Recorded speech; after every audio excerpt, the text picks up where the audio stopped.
Bueno, buenas tardes a todos. Gracias por asistir a esta nueva sesión de la Real Academia de Medicina de Cantabria.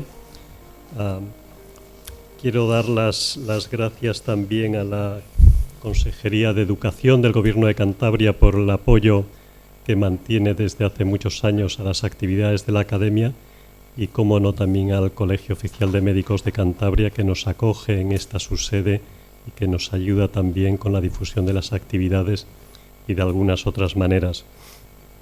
Hoy es una sesión especial porque no solo vamos a tener una conferencia, sino que, como han visto anunciado, pues vamos a tener el placer de nombrar a un nuevo académico.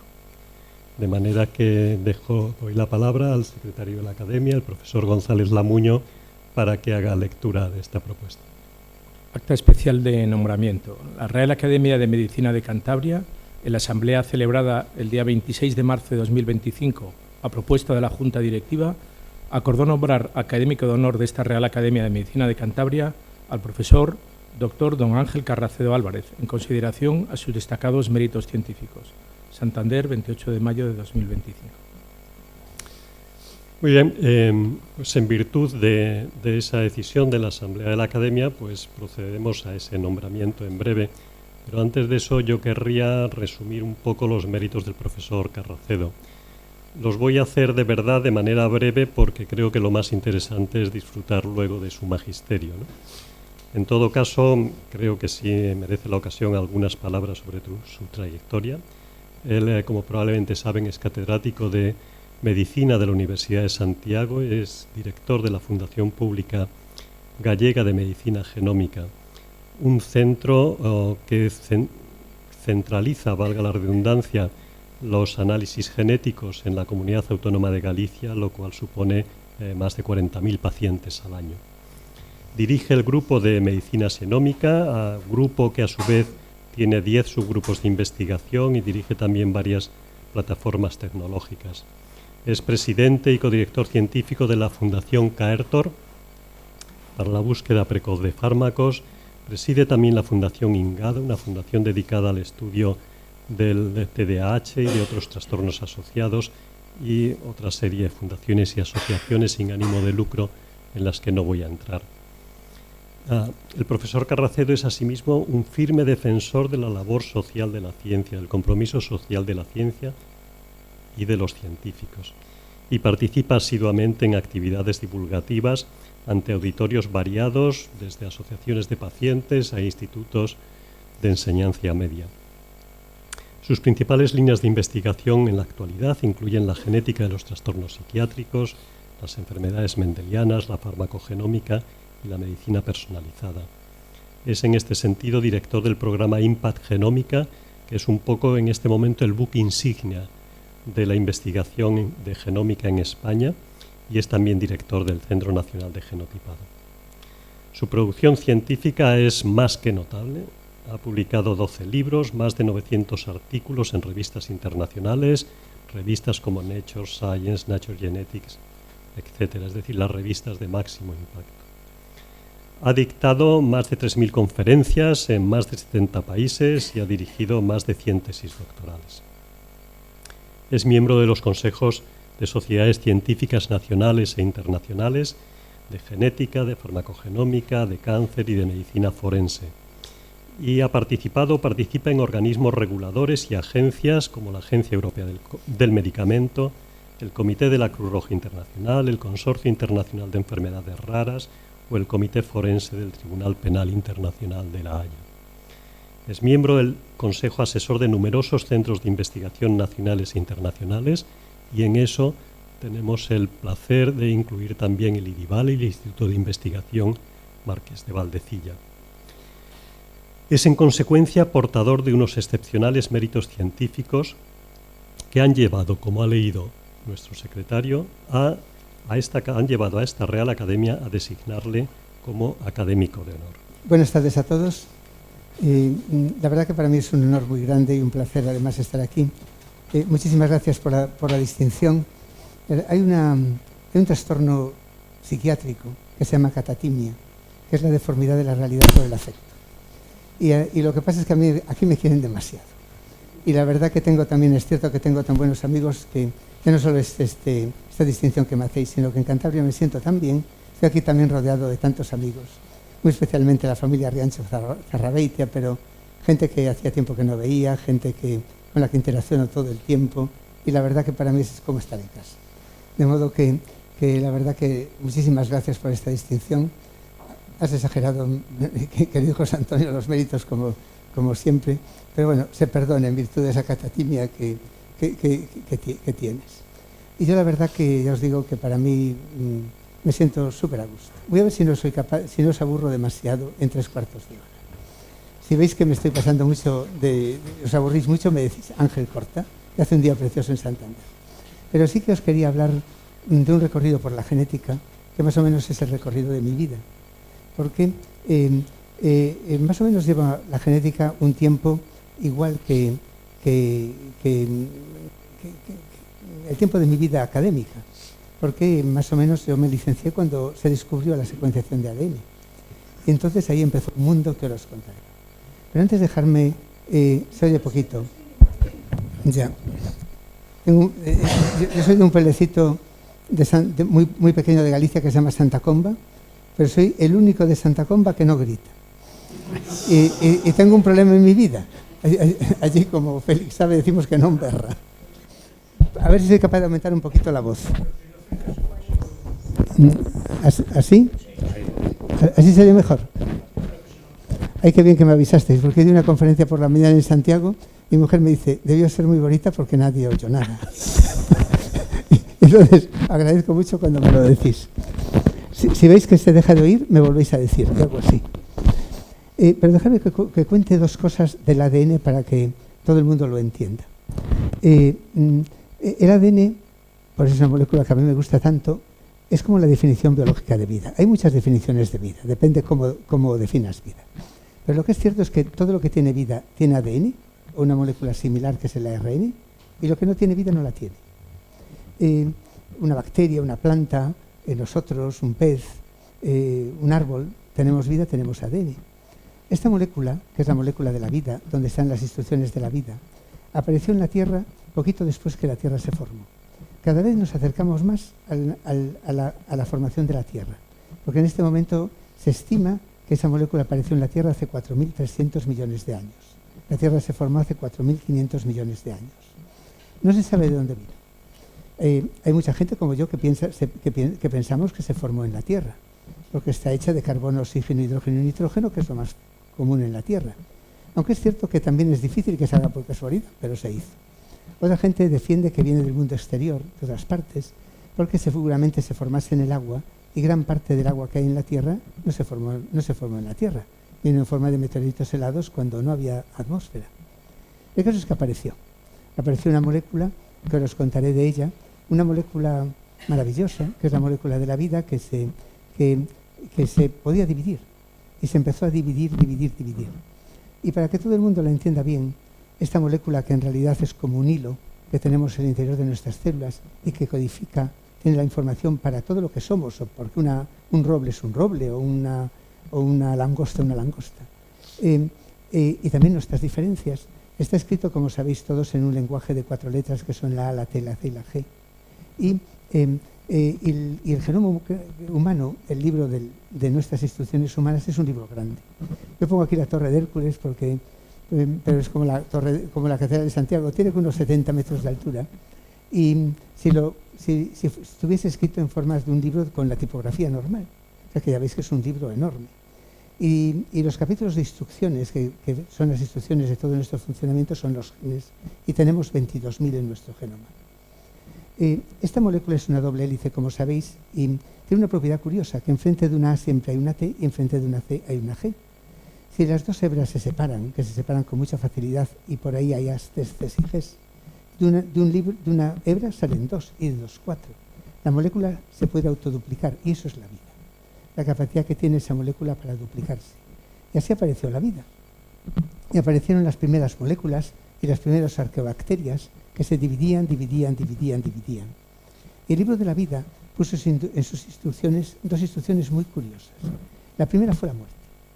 Fue que esas células y esos organismos muriesen. Tenemos apoptosis, tenemos una muerte celular programada, y los telómeros, que son los extremos de los tomos del libro que llamamos cromosomas, se van acortando con la edad hasta que no es posible más ya la duplicación celular.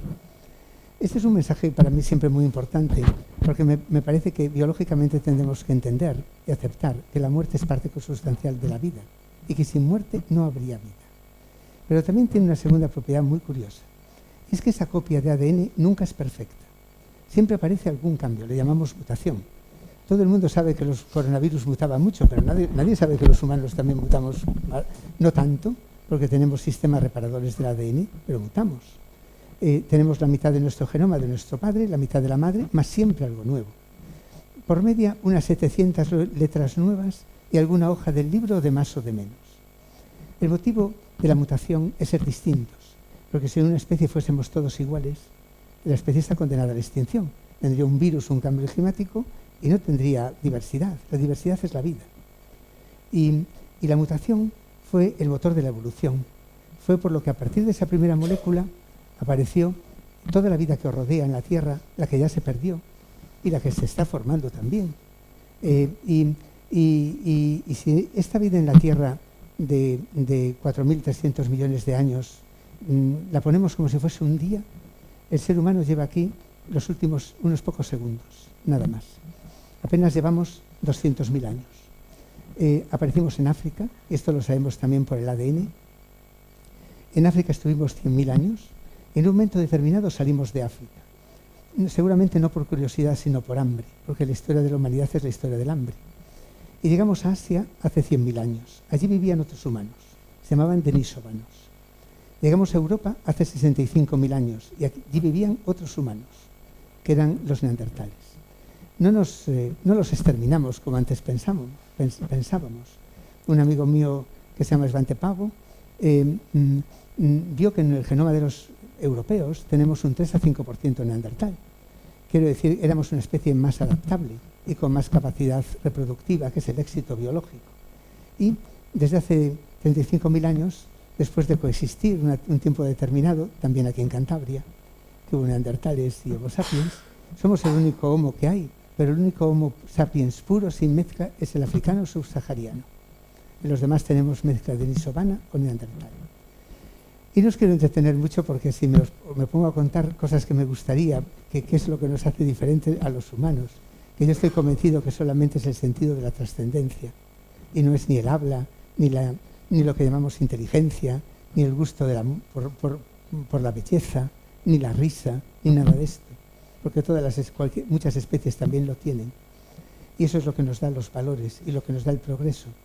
Pero bueno, fuera de esto, deciros que si en ese libro del ADN tenemos la clave de nuestra evolución, la clave de nuestras diferencias, la clave de por qué cada especie es como es, de por qué una medusa es como es, de por qué un pez es como es, la clave de nuestras diferencias, qué importante sería poderlo leer. Esto no se consiguió hasta que este señor que veis aquí, que se llamaba Fred Sanger y que es la persona que más admiro yo científicamente, descubrió una metodología para hacerlo. Esto lo hizo en el 75, pero en el 77 descubrió la técnica que hoy día todavía es el gold estándar en secuencia. Le llamamos en su honor secuenciación Sanger. Recibió el premio Nobel en el año 1980 junto con Berg, que trabajaba en otra cosa, y junto con Maxson y Gilbert, que descubrieron otras técnicas de secuenciación que no se llegaron a usar. Y la verdad que eso fue una revolución tremenda, porque de repente podíamos leer las letras del libro de la vida. Por ello le dieron su segundo premio Nobel de Química, es la única persona que ha llevado 2 premios Nobel de Química. Y imaginaros lo listo que era, y además una persona humilde de la que nadie habla. Y empezó un momento tremendamente bonito en la historia de la ciencia. Yo tuve la suerte de que él me dio una charla cuando estaba en Suecia, cuando le dieron el Nobel. Yo en aquel momento estaba en la Universidad de Uppsala y quedamos todos encandilados. Recuerdo que dijimos, esto hay que leer una hoja del libro, porque cada uno podía coger la hoja del libro que le diera la gana, libros jamás escritos, y leerlos. Y entonces cogimos, recuerdo, un exón del gen de la hemoglobina, una parte codificante del gen de la hemoglobina. Tardamos 3 meses en hacerlo. Si de aquella me dicen, ¿podemos tener un día todo el genoma humano? Digo, estás loco. Es como si me dicen ahora ir a un planeta de una galaxia no sé dónde porque para ver si hay vida como la humana. Y me confundía, porque hubo avances tremendamente importantes en muchas disciplinas. En la física, en la química, apareció la electrofresis capilar, la tecnología de fluorocromos, apareció la PCR, otro premio Nobel de Kary Mullis, y apareció también la computación. Antes, para escribir el libro del ADN, hasta lo teníamos que escribir en máquina de escribir, en aquella época que muchos de nosotros nos acordamos bien. Y eso posibilitó que se lanzase el proyecto Genoma Humano. Pero antes de esto hubo una revolución en el mundo forense, gracias a este hombre que se llama Alex Jeffreys, porque leyendo en aquella curiosidad que teníamos para ver hojas del libro, había un enigma muy grande que era para qué servía el ADN no codificante, que de aquella se llamaba ADN basura. El 98% de nuestro ADN no tiene instrucciones concretas. El ADN se corta y empalma los exones y se traduce a una molécula más pequeñita que se llama ARN, que es el 2% más o menos. ¿Para qué servía lo demás? Hoy sabemos que ahí está la regulación, lo que hace que un gen se apague y se encienda, funcione en un momento determinado. Tenemos el ADN igual en todas las moléculas del cuerpo, pero en una célula del cerebro no se le ocurre activar el gen que te echa ácido clorhídrico cuando comes, como hace una célula del estómago, porque te morías. Esa instrucción la tiene reprimida siempre. Esto es la regulación. No lo llegó a averiguar, pero analizando una de esas hojas de un intrón de un gen, vio que allí había unas frases repetidas en tándem en la que le llamó minisatélites y que todos éramos distintos, o prácticamente todos.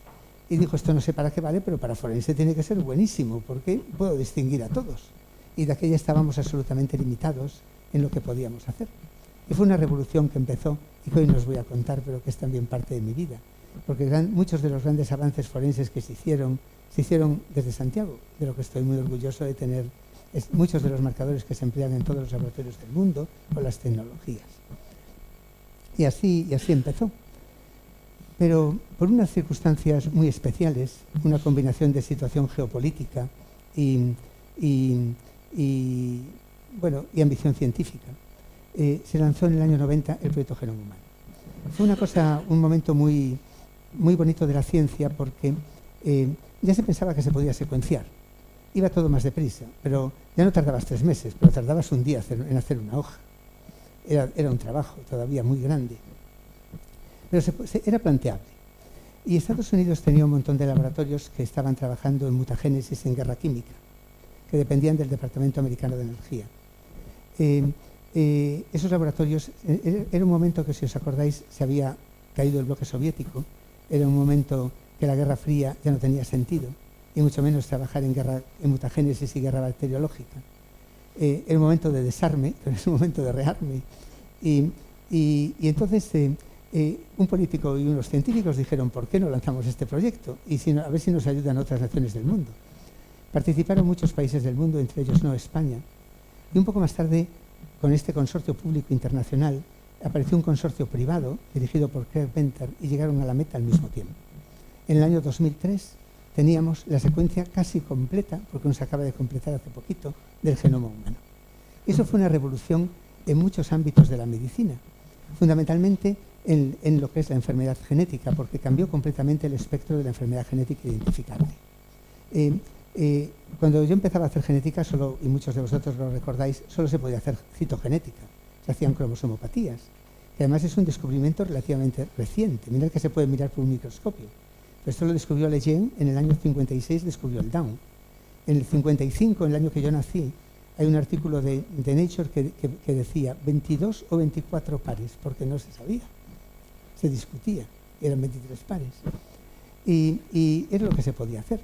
Pero de repente empezaron a aparecer genes de enfermedades, porque la enfermedad genética son mutaciones. Y cualquiera de los 22.000 genes puede tener mutaciones. Y por lo tanto, es frecuentísimo tener enfermedades genéticas. Y se empezaron a descubrir genes de enfermedades. Uno de los primeros, el que veis aquí, el BRCA de cáncer de mama hereditario por Marie Claire King, con el que vino consecuentemente una parte que tampoco os puedo contar porque no tengo tiempo, que fue una guerra de patentes. Hoy día el genoma humano no se puede patentar, sí, un kit, pero entonces sí se podía patentar. Y empezaron a aparecer genes y más genes de enfermedades, y empezó a haber una revolución en lo que es la aplicación de la genética, que dio lugar a la gran revolución que tenemos hoy día en la medicina, que es lo que llamamos medicina personalizada, y que ahora os voy a contar. A mí me importan mucho las definiciones. No le puede llamar uno una cosa fuera porque esto es lo que me interesa, sino que tiene que, sobre todo en una parte con mucha regulación, como es el mundo del fármaco, las definiciones y en medicina las definiciones son muy importantes. Y el término de medicina personalizada es un término europeo. Los americanos emplean un término sinónimo que se llama medicina de precisión. Por eso mucha gente le llamamos medicina personalizada de precisión, para no pelearnos nadie, porque a fin de cuentas el concepto es el mismo. La Unión Europea, el Consejo de Ministros y la Agencia Europea del Medicamento lo define como un modelo médico que caracteriza los genotipos y los fenotipos de los individuos para dar la estrategia terapéutica adecuada a la persona adecuada al tiempo adecuado, y también muy importante para determinar la predisposición a la enfermedad y entregar a tiempo una prevención dirigida. Esto es lo que es la definición de medicina personalizada, que además constituye uno de los pilares de desarrollo científico de la Unión Europea y de desarrollo en lo que es la aplicación. Es una parte de la medicina 5P, que sabéis que es una medicina cada vez más predictiva y preventiva, que la medicina personalizada es parte de esto, personalizada, como os acabo de contar. Pero también dos P's muy importantes para mí, que se olvidan mucho, que son la P de participativa y poblacional, en el sentido que debe ser el paciente siempre el eje del sistema, y no las especialidades, ni los sistemas de nada, sino el paciente, y segundo, que sea equitativa. Para mí hay tres cosas con las que no se pueden jugar en equidad, que son la salud, por lo menos la salud, la educación y la justicia. Y la salud es un derecho que debe ser equitativo. Y bueno, y apareció todo este boom, que ya veis que por su definición es prácticamente equivalente a medicina genómica, porque habla de los genotipos y los fenotipos. Ahora os contaré también que ya hay otros biomarcadores, además de los genómicos, pero hasta la gran mayor parte de lo que es medicina personalizada es genómica. Y no penséis que esto fue un invento de la academia, fue un invento de la industria farmacéutica, un avance de la industria farmacéutica, porque empezaron a tener un problema muy grande con la fabricación, con conseguir que un fármaco llegara al mercado. Está Ángel por aquí, conseguir un fármaco que llegue al mercado es complicado y costoso. Y los fármacos los aprueba una agencia regulatoria, en la que trabajé varios años, en nuestro caso la Agencia Europea del Medicamento, para que todo aquello que sea menos tóxico que lo que hay o más eficaz que lo que hay, en ensayos clínicos progresivamente muy costosos. Llegó un momento que llegamos a un plató de eficacia que es muy difícil de subir. He leído recientemente una editorial en una revista importante que habla de una eficacia en este momento calculada para fármacos de primera línea del 64%. Veis que hay un margen de mejora, pero es un plató. Subirlo es muy difícil. Y por otra parte, este es un problema. Y entonces la industria farmacéutica pensó, yo me gasté todo este dinero para hacer esto y no conseguí que fuese más eficaz. ¿Y si consigo identificar un subgrupo de pacientes donde me responda mejor? Ligado a algo que me los permite identificar. Eso fue el invento de la medicina personalizada. Pero también hay otro problema importante que son las reacciones adversas a fármacos.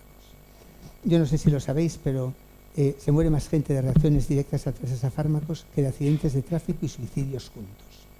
Es un precio que tenemos que pagar por la eficacia, porque curan más, o sea, tienen coste-eficacia, es eficaz, pero no podemos evitar esto. Y aquí, ya no tanto la industria farmacéutica, que también, pero sobre todo a los científicos nos preocupó. ¿Y si podemos identificar biomarcadores para saber quién le va a ir mal?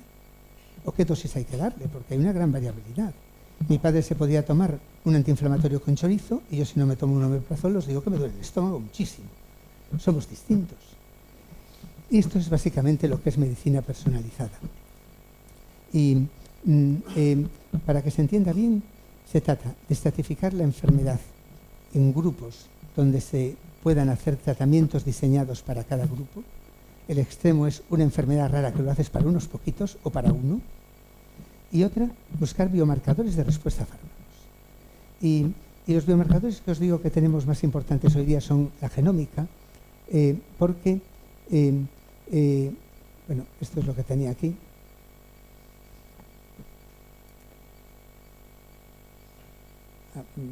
Estoy haciendo algo muy mal. Son de la genómica porque esta historia que os contaba de secuenciación del proyecto Genoma Humano, que tardamos 13 años, hubo una revolución enorme en las tecnologías de secuenciación.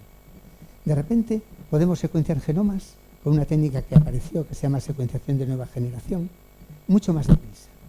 Ya no tardamos tanto. Imaginaros lo que tardamos 13 años. Nosotros en nuestro laboratorio hacemos muchos genomas enteros al día. Lo que nos costó miles de millones de euros, a nosotros hacer un genoma entero nos cuesta algo menos de 200 euros. Nos cuesta más en computación o tanto como hacerlo. Y después en análisis, porque necesitas bioinformática. Esto ha sido una revolución importantísima en medicina, con muchas cosas derivadas también, porque estos secuenciadores son aparatos cada vez más eficaces, cuesta menos hacerlo, pero más caros, y donde Europa perdió por completo el mercado, aunque descubrió la tecnología y los primeros secuenciadores fueron europeos. En este momento solamente es Norteamérica y China. Y como hasta ahora había un ban a la China, tenemos un monopolio americano. Ahora seguramente empezaremos a mirar a la China, porque como le apliquemos royalties de vuelta, yo no sé qué voy a hacer de mi vida. Seguramente dedicarme a otra cosa, porque ahora os contaré que esto sí que es un reto. También son aparatos que, al haber prácticamente un monopolio y una evolución tan deprisa, tienes que calcular para aparatos que cuestan millones de euros tiempos de amortización en menos de 4 años. Que solo si tienes mucho volumen lo consigues. Y si no, no estás haciendo las cosas de forma coste eficaz. Y necesitas otras cosas, necesitas computación. Ahora os lo contaré. Un ordenador, un genoma entero, no te cabe aquí. Si quieres hacer 400 genomas, no es un centro de supercomputación, no te vale en cualquier lado. ¿Entendéis? Esto va por aquí. Y necesitas bioinformáticos, gente que entienda cómo manejar toda esa información tan enorme. Y todo este boom de la medicina personalizada, todo este boom de la genómica, tuvo un impacto en 3 áreas. El primero es el diagnóstico de la enfermedad genética, que son básicamente enfermedades raras. Hasta hace poco sabéis que olvidadas, prácticamente, porque no le interesaban a la industria farmacéutica, lógicamente, porque no son charities, son empresas que tienen que hacer un negocio. Por eso, para mí fue tan importante otra parte de mi vida que fue esta, que es cuando un grupo de gente de Europa y Estados Unidos constituimos el IRDIC, que es en una reunión en Reykjavik, que fue el Consorcio Internacional de Enfermedades Raras, donde los países signatarios, entre ellos España, se comprometen a intentar conseguir unos objetivos. Los objetivos en este momento que tenemos es que todos los pacientes con una enfermedad rara tengan un intento de diagnóstico en 1 año a partir de los síntomas y que si no se consigue, entren en programas internacionales conectados para intentar ese diagnóstico. El segundo, que para el 2027 haya 1000 terapias para enfermedades raras. Y el tercero, que esto se vigile, que se cumple. El objetivo de los tratamientos es posible que se cumpla. Bueno, no se va a llegar a los 1000, pero se pueden llegar a 500 perfectamente. Porque pusimos objetivos muy ambiciosos. Porque hubo una gran revolución en una tecnología, en lo que son la terapia génica, en la tecnología CRISPR, que son cortes y pegas genéticas. Puedes coger la frase que tiene la mutación y reemplazarla por una frase corregida. Esto ha sido una revolución tremenda. Fue un invento de un español, Mojica, que no le dieron el Nobel, se lo dieron a 2 francesas que se llaman Doudna y Carpentier, también de forma muy merecida, aunque también lo merecía el español. Y la verdad que está siendo una revolución, porque no os podéis imaginar qué dinamismo hay. Solo en España nosotros estamos haciendo terapia génica, hay muchísimas spin-off, startups que lo están haciendo, agrupadas en asociaciones de empresas, que hay en este momento más fármacos aprobados a nivel europeo que los que están aprobados a nivel español, y siempre hay una tasación un poquito complicada porque la coste-eficiencia es complicada, porque son fármacos muy caros. Pero en este momento deciros que hay más de 1000 ensayos para terapias génicas, y que la gran farma ahora entró a juego. Esto está acelerando todo muchísimo, porque ya son varias grandes farmas que les interesa. ¿Por qué? Porque algunos estados pagan. Y entonces ellos dicen, me sale a cuenta. Tenemos más complicaciones con el tiempo de diagnóstico. Y el diagnóstico de una enfermedad rara no lo es todo, pero es el comienzo de todo. El comienzo de poder hacer un asesoramiento genético, de poder hacer una prevención de comorbilidades, de poder hacer que las familias hagan planificación familiar, de poder entender el problema, de tener un futuro, una esperanza para una terapia o una realidad para una terapia. Y está complicado porque en España tenemos una media de diagnóstico desde el comienzo de los síntomas superior a 4 años. FEDER lo estima en 5 años y medio, yo no lo sé, la Federación Española de Enfermedades Raras, pero desde luego de más de 4 años sí. Y esto no es un problema realmente de secuenciadores. Solo nosotros podemos secuenciar todas las enfermedades raras del país con facilidad. No es un problema de esto. Es un problema organizativo, un problema de flujos, un problema de conocimiento, un problema de la desgracia de la falta de una especialidad de genética. España lleva más de 30 o 40 años de retraso sobre lo que es el mundo desarrollado, que no ha permitido una formación más que casi autoformación de mucha gente sin tenerla realmente. Y esto ha sido un problema. Es también importante entender que el diagnóstico de la enfermedad rara es un proceso, que tú puedes empezar analizando un grupo de genes, el exoma, que es la parte codificante, y puedes seguir más allá. También es importante entender que no siempre se consigue un diagnóstico, porque aunque sea seguro genética, hay muchas partes del genoma que todavía no entendemos. De hecho, la enfermedad genética se diagnostica en un 40%, un 60% quedan no diagnosticadas. Cánceres hereditarios se diagnostican un 25%, un 75% quedan no diagnosticados, porque hay muchas fenocopias, hay problemas. Yo por eso estoy muy feliz en este marco que veis en España de haber lanzado y coordinado este proyecto del que hablaba José Antonio, que es el proyecto Impact Genómica. Es un proyecto de millones de euros, no es el más grande de mi vida, pero sí con diferencia el más bonito de mi vida. Acabo de tener además una reunión del Consejo de Dirección y lo único que les hago todo el tiempo a la gente es agradecerles, porque la idea fue la siguiente, os la voy a contar. España decidió apostar por la medicina personalizada. Sabéis que tuvimos un PERTE. Los PERTE son estas acciones de dinero que puso Bruselas, los fondos Next Generation para recuperarnos de la pandemia. Hay PERTEs industriales, el PERTE de la automoción, el PERTE de las energías renovables. Pero Europa dio la recomendación de que los países invirtiesen en salud. Y España hizo caso e invirtió en un PERTE que se llama de salud de vanguardia, que tiene 3 patas. Una es terapias génicas, todas estas terapias nuevas que os estoy contando, que son una esperanza para pacientes, terapia génica y celular. Otra, un programa de datos, un data lake sanitario, porque en España tenemos un problema que cada comunidad autónoma tenemos nuestro sistema de información y nuestros datos no compatibles.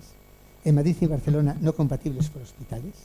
Ahora ya podemos compartir en casi todas un resumen de la historia clínica, pero todavía no podemos compartir todo. Y eso es un problema. Es un problema ya del día a día, de la salud. Mi mujer, Monse, que está por aquí, que me trajo de choferesa, es intensivista. No es lo mismo que le entre en la UCI un paciente de Galicia que le da un botón y tiene toda imagen y todo lo que le pasa, que uno que le venga de Madrid, que aunque tenga que hacerle soporte vital, supongo que le será peor no saber ni siquiera de qué va el tema.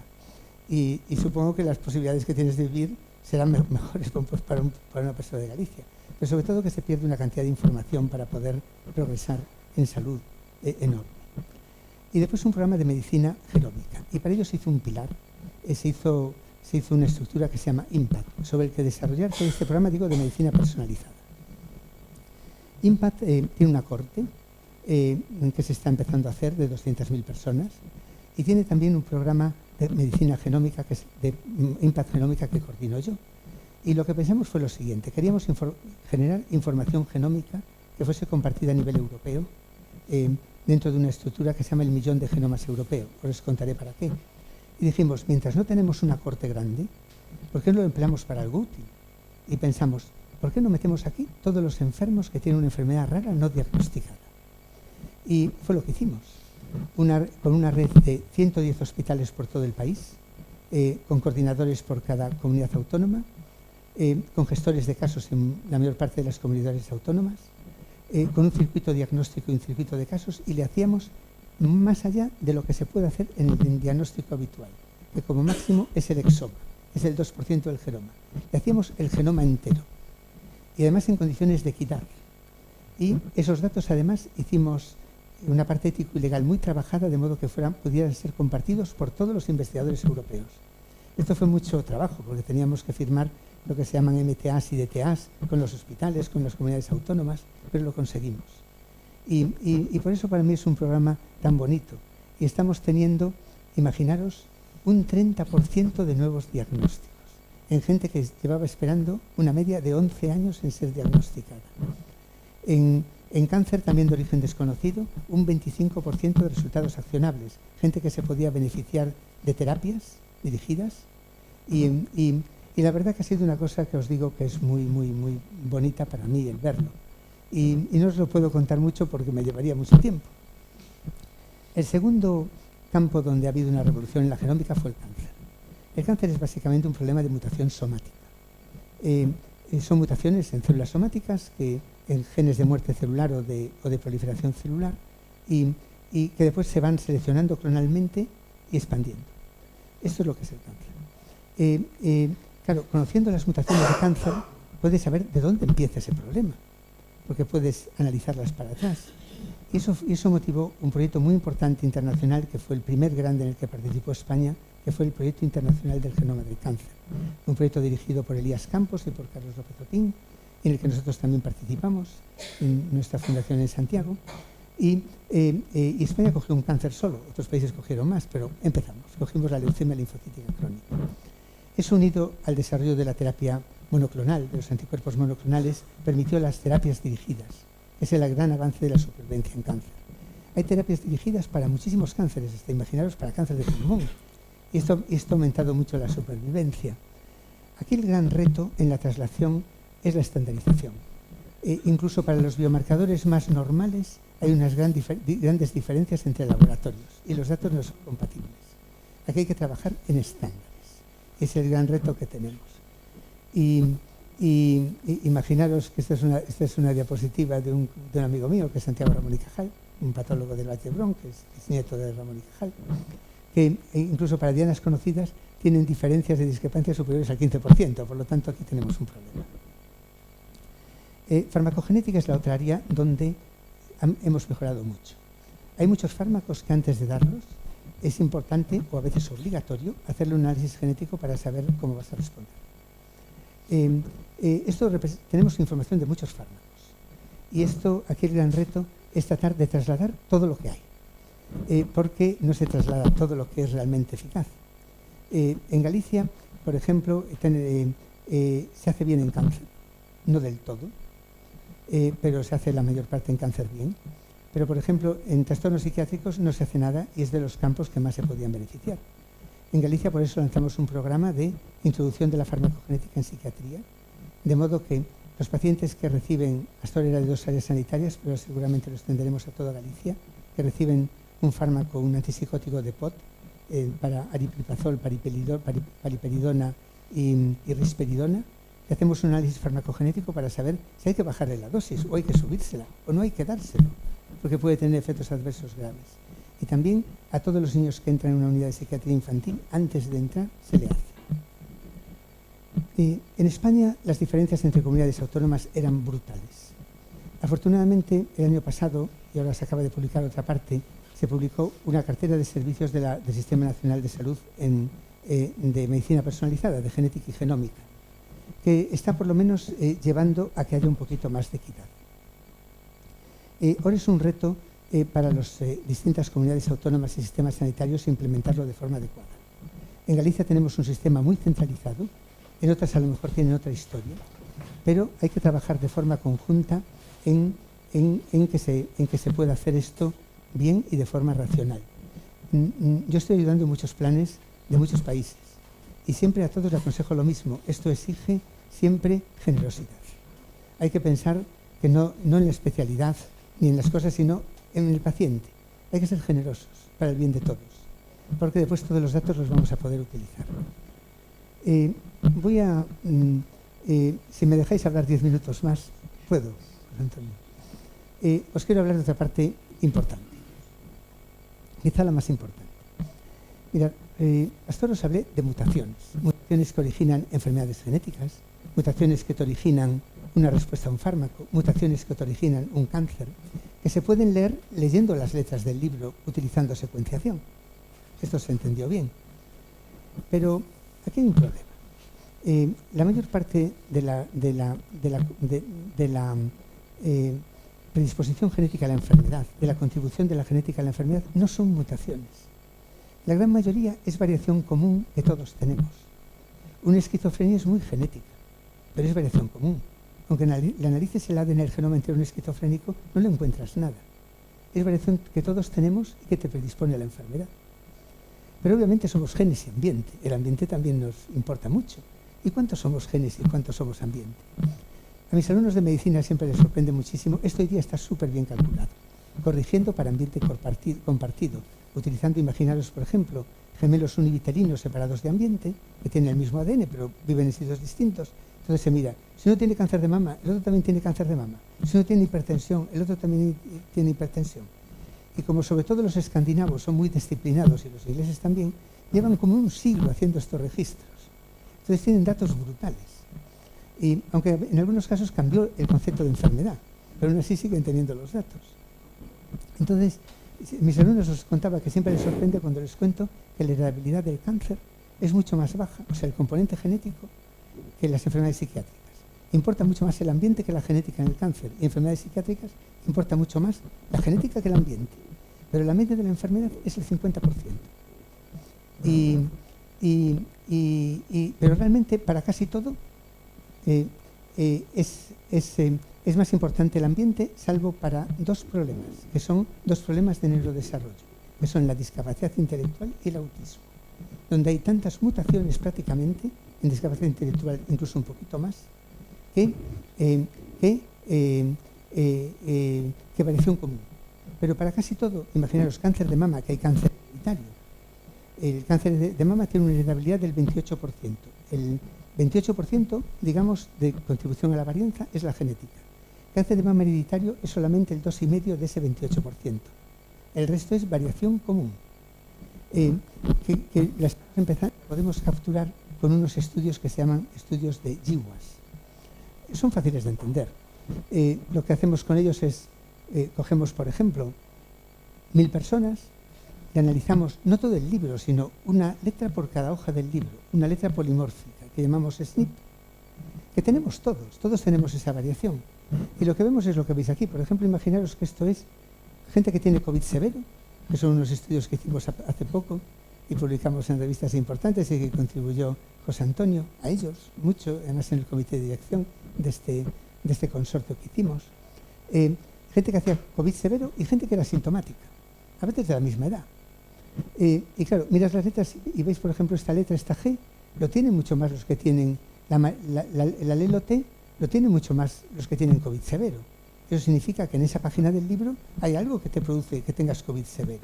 Y que además tener la letra T no es una buena noticia si tienes COVID, porque puedes hacer un COVID severo. Y estos estudios masivos se han hecho en España gracias al Centro Nacional de Genotipado. Es una estructura que se creó hace como 25 o 30 años y que se hacen estudios que lo tenemos en Santiago y en Madrid, 2 nodos. Y hacemos estudios masivos de estas letras, normalmente 1 millón de letras, una por cada hoja del libro, para saber los genes que son responsables y las letras responsables de las enfermedades comunes. Esto fue lo que produjo más avances en la estratificación de la enfermedad, más dianas para fármacos y permítenos una cosa muy importante, que es que podemos predecir el riesgo de la enfermedad común, de algunos problemas comunes, también como la enfermedad mendeliana. Por ejemplo, diabetes tipo 1, o por ejemplo, ¿quién tiene predisposición a la obesidad? O por ejemplo, esquizofrenia, o por ejemplo, a otras enfermedades, a hipertensión. Ahora os hablaré de ello. Haciendo lo que se llaman estimas de riesgo poligénico, que es lo que viene fuertísimo en medicina y de forma imparable. Obviamente os contaba que somos genes y ambiente. Esta me la voy a pasar como muy atrasado. Claro, si podemos hacer todo el genoma, todo el libro, capturamos las mutaciones, la variación rara y capturamos también toda esta variación común. Y claro, ahora si un genoma me cuesta 400 euros, me puedo pensar hacerlo. Y entonces empezaron a haber grandes estudios poblacionales de cohortes para poder integrar información. porque puedes tener la información genética y de las personas puedes tener toda su información clínica y toda su información epidemiológica.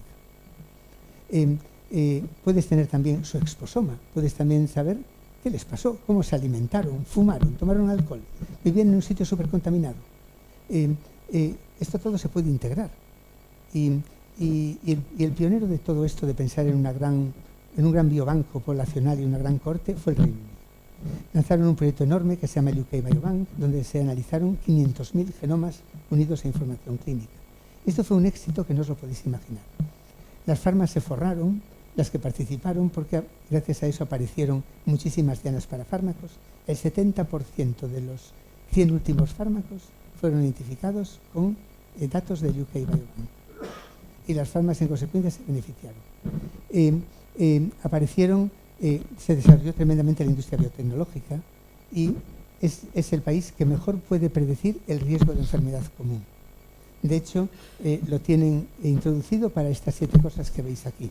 Glaucoma, diabetes tipo 1, lo hacen ahora para obesidad, cáncer de mama, cáncer de colon, próstata lo hacen, pero yo no creo que pueda competir con PSA.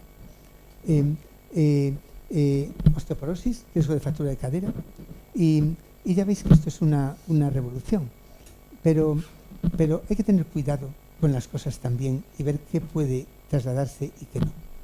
El otro día en Santiago, el mejor epidemiólogo genético del mundo, una persona, un finlandés, en Finlandia tienen esto muy bien organizado y tienen poca información genómica, pero tienen mucha información clínica, porque la historia clínica en Finlandia es muy buena y hay además mucha libertad, muchos pocos inconvenientes éticos para analizarlo de forma masiva. Es un país muy liberal en este sentido. Ellos pueden predecir de cada persona el riesgo de historia clínica, pero es mejor que el riesgo genético y son independientes, de modo que combinado hacen una predicción de riesgo de enfermedad muy buena. Y él nos contaba con orgullo una cosa que acababan de desarrollar, que podían determinar con una súper exactitud el riesgo de muerte en un año. Yo dije, a mí esto que no me lo hagan. Que no me lo hagan de ninguna manera, porque no me interesa mucho saber esto. Y dicen ellos, si eso es muy útil, porque así podemos saber, a estos no hay que prestarle mucha atención, porque ya que se mueren. Y yo, ¡ah! Dice, esto es una gran cosa para coste-eficacia de un sistema sanitario. Y yo dije, quieto, parado. Hay muchas cosas que hay que de la validez clínica a la utilidad clínica hay un mundo. No solamente hay cuestiones de coste-eficacia, sino cuestiones éticas. Seguramente la enfermedad que mejor se podía predecir es Alzheimer, pero vas a hacer un cribado poblacional para predecir Alzheimer a los 20 años. ¿Para qué? Para aumentar ataques de ansiedad en toda la población y sin poder tener un remedio. Esto no es accionable. Hay que pensar muy bien cómo, cuándo, cómo se aplica y qué consecuencias tiene. Pero evidentemente viene y es importante. Y para muchas cosas no me cabe duda que es de una enorme utilidad. Porque puedes poner medidas de estilos de vida, decirle, tú tienes un riesgo altísimo cardiovascular. Esto es saberlo ya de joven. Cuídate, después es tu responsabilidad, pero estás a riesgo, estás en el extremo de riesgo alto. Haz deporte, come adecuadamente. No me digáis que no es súper útil para muchísimas cosas que son accionables. Pero ¿qué pasa? Esto funciona en el Reino Unido, pero no funciona en el resto de los países bien, porque estas letras varían entre poblaciones. Este es el mapa genético de España del siglo XV. Esto es lo que compartimos de ancestros. Es una historia muy bonita. Aquí podemos ver hasta gallegos que se fueron que se fueron a las Alpujarras. Tenemos una estratificación poblacional importante en España y en algunos sitios como Cantabria y Galicia muy grande. Y no es lo mismo el Pas que el Liébana, que en Galicia ya por comarcas por motivos culturales. Entonces, claro, si queremos predecir bien el riesgo de la enfermedad, el riesgo de enfermedad, tenemos que tener datos poblacionales adecuados. Cuando se vio el éxito del UK Biobank, Estados Unidos lanzó una iniciativa muy importante diciendo queremos 1 millón de genomas americanos, incluyendo minorías, que se está ahora el loco que está, minorías las elimina rápidamente el tema. Y de solamente caucasoides puros europeos puros que tengan ancestros en 7ª generación. Pero fue en la época de Obama y entonces había otra manera de pensar y lo están acabando. En Europa también hicimos lo mismo, y más cuando tuvimos el Brexit. Si todos espabilan nosotros también. Pero en Europa vamos fatal. Yo coordino el mismo grupo español del proyecto europeo del 1 millón de genomas, pero vamos mal. Vamos mal porque somos desorganizados, porque no invertimos bastante en esto, por lo que sea.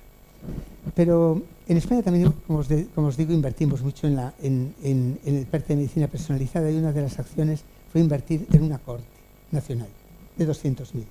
Bueno, vamos poquito a poquito, llevamos 4 o 5 años, tenemos 13.000. No tienen información genómica, pero hay dinero para secuenciar 15.000, hacer el genoma de 15.000. En Cantabria espabilasteis mucho más y creasteis la Corte Cantabria, que a mí me parece un gran éxito, que seguramente tendría que, bueno, imagino que está en los que dirigen las autoridades sanitarias o del gobierno de Cantabria, el invertir en secuenciar esto cuanto antes mejor, porque realmente ha sido un esfuerzo importante que yo no sé si se han completado los 50.000, pero debéis estar a punto. Os quedan 2.000, o sea, dentro de 3 meses. Este año los tenéis.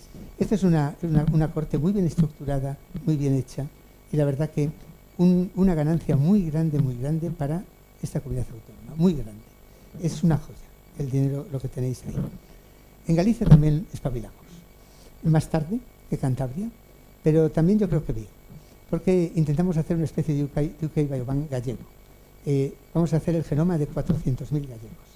Además, es un proyecto que allí es entendido como un proyecto país y lo apoyan absolutamente todos los grupos parlamentarios. La idea es tener el genoma de 400.000 gallegos con información clínica, de historia clínica. Hemos hecho ya los proyectos piloto. A los pacientes, a las personas que no son pacientes, son individuos, le devolvemos datos, si quieren, de cáncer de mama y ovario hereditario, de cáncer colorectal e hipercolesterolemia, como cribado, para valorar la eficacia de un cribado, con más éxito del esperado, porque, claro, ahora se nos quejan los que tienen que hacer colonoscopias o los que tienen que hacer, pero para esto son los pilotos, para aprender, porque ya están saturados, pero también se lo iban a hacer tarde o temprano. Quiero decir que en términos de salud parece una cosa interesante poder saber que está alto riesgo. Y la verdad que estamos teniendo mucha adherencia, un 40%, lo cual está súper bien. Y es muy, muy interesante porque la gente que viene no por el cribado, vienen para contribuir a la ciencia. Es una cosa súper bonita que me da mucho orgullo de que la gente de mi tierra piense así. Deciros que todo esto viene unido a 2 cosas inevitables. Uno, tener datos, una gestión de datos. Mirad, los datos que se generan con el proyecto de Genoma de Galicia es en términos de información, en términos de almacenamiento de información, de computación, mucho más que toda la historia clínica del Sergas, con imagen y con todo, de su historia, de todos los pacientes que llevan allí. En el mundo, yo no sé lo que es exactamente un exabyte, pero debe ser mucho. Y entonces se espera que en la próxima década se van a generar de información solo genómica 40 exabytes de todos estos proyectos genómicos en el mundo. Pero evidentemente van a producir una revolución en los conceptos de enfermedad, en los tratamientos, en la anticipación, y va a ser un avance enorme al que nos tenemos que adaptar y donde la inteligencia artificial tiene que ser utilizada para gestionar toda esta cantidad de información. Tienen que ser desarrollos absolutamente paralelos. Y acabo hablando, bueno, de la importancia de compartir toda esta información. Primero, para equidad, y segundo, porque por lo menos hacerlo en el espacio europeo.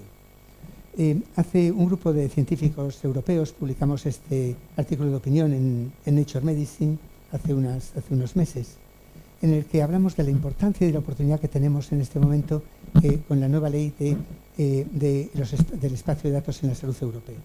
Tenemos que conseguir que todos los Estados miembros lo apoyen y lo firmen y trabajen uniendo datos de una forma común para un beneficio común de todos los pacientes de todos los países y de las minorías de cada país. Esto es lo que hay realmente que conseguir. Y por último, y con esto acabo, me importa mucho la parte ética y me importa mucho la educación. Tenemos muy poca formación de genética en nuestro país, muy poca. En la mitad de las facultades de medicina, incluyendo para vergüenza la mía de Santiago, no hay una asignatura de genética clínica, con un plan de estudios aprobado hace unos meses. En un mundo que es todo genómica, que es medicina personalizada. Es muy difícil a veces para los médicos entender los informes. Hay una interacción difícil. La comunicación es difícil, el asesoramiento genético no está implementado. Hay que hay que educar también a la población general y hay que educar a los stakeholders, a los responsables de los servicios sanitarios, a los que toman las decisiones. ¿Por qué es tan fácil engañar? Es tan difícil, si no entiendes de genómica, vender una prueba de baja calidad como una prueba de calidad. Yo ahora sé la calidad que hace cada sistema sanitario gracias a IMPACT, porque los casos negativos de enfermedades raras no diagnosticadas los reanalizábamos en la red de IMPACT. Y las diferencias eran, desde comunidades que reanalizando encontrábamos un 3% de nuevos casos, solo reanalizando lo que ya había sido hecho, hasta comunidades que teníamos un 50%, lo cual significaba que habían confiado el diagnóstico en alguien que no lo hacía bien. Pero nadie se da cuenta de este tema de la calidad. Y es un tema muy importante. Por eso la educación para mí también es importante. Y también hacerlo de forma absolutamente ética y con criterios éticos que en este campo son particularmente sensibles. Y me preocupa muchísimo este boom de medicina de genómica dirigida al consumidor, de empresas que te dan diagnósticos genéticos que no se pueden dar en el marco de un asesoramiento genético adecuado y de unos profesionales determinados. No puede ser, tiene que regularse. Que te dan predicción de riesgo de enfermedades comunes, hasta Alzheimer, sin estándares. Que te dan test farmacogenéticos que no valen para nada. Esto es un problema de verdad que muy, muy, muy grave. Empresas de esta genómica recreacional, como 23andMe, que te venden test de ancestralidad, pero después comercian con los datos y que ahora han quebrado. Esto es un problema que tenemos que pensar también seriamente y regularlo también seriamente. Y bueno, y deciros ya sin más que para mí, os he hablado mucho de medicina personalizada. La verdadera personalización pasa por lo que no es medicina personalizada, sino que es atención personalizada. Todos esos avances tecnológicos, ojalá que nos sirvan para hacer una medicina con más tiempo para el paciente. Yo es lo único que espero de la inteligencia artificial, os lo digo de verdad. Es de donde se deberían centrar todos los esfuerzos. Porque me parece que todo pasa por tener más tiempo para el paciente, para cogerle la mano, para mirarle los ojos, para que la gente que elijamos para ser médicos sean realmente vocacionales, que me parece que hay una crisis vocacional importante. Y que se seleccione la gente que se van a dedicar a la medicina con otros criterios distintos que los que se hacen actualmente, teniendo en cuenta cuál es su vocación real. Eso es lo que tenemos que lograr y que hagamos esta medicina que es muchísimo más humana, porque en ello además no os digo que va la curación, porque una parte importante de la epigenética, esto no lo iba a contar pero lo cuento y con ello acabo. Hay un experimento en genética que me encantó siempre, que coges 2 ratas clonadas genéticamente, está publicado en Nature, ratas idénticas, si las alimentas de forma distinta, le das a una porquerías y otras con un pienso equilibrado, lógicamente ya entendéis, le cambias el color de la piel, se ponen amarillas y otras siguen negras, les viven mucho más las que se alimentan bien, esto lo entendéis perfectamente. Pero hay una cosa mucho más sutil que no se puede hacer con humanos. Se cogieron ratas genéticamente idénticas, clonadas, y se separaron las madres de las crías, y otras se dejaron con las crías. Las que se dejaban con las crías vivían mucho más, tenían menos cáncer, menos obesidad, menos diabetes, menos TDAH, tenían mejor comportamiento, solamente por el hecho del contacto materno. Y esto en las madres se vio, en las ratas se vio en qué genes se metilaban diferencialmente. Esto no lo podemos hacer con los humanos, pero es evidente que todas estas cosas tienen un efecto. Y no solamente es el efecto de la necesidad de un afecto y de un cariño y de un consuelo, que es una parte importante de la medicina, sino que seguramente tengan un efecto funcional. Por eso cada vez que veo que un estudiante le da un cariño a un paciente, le mira a los ojos, le coge la mano, siempre digo que bien lo estará metilando, porque la metilación es este efecto que hace el ambiente en los genes. Y nada más, muchísimas gracias y de nuevo muchísimas gracias por la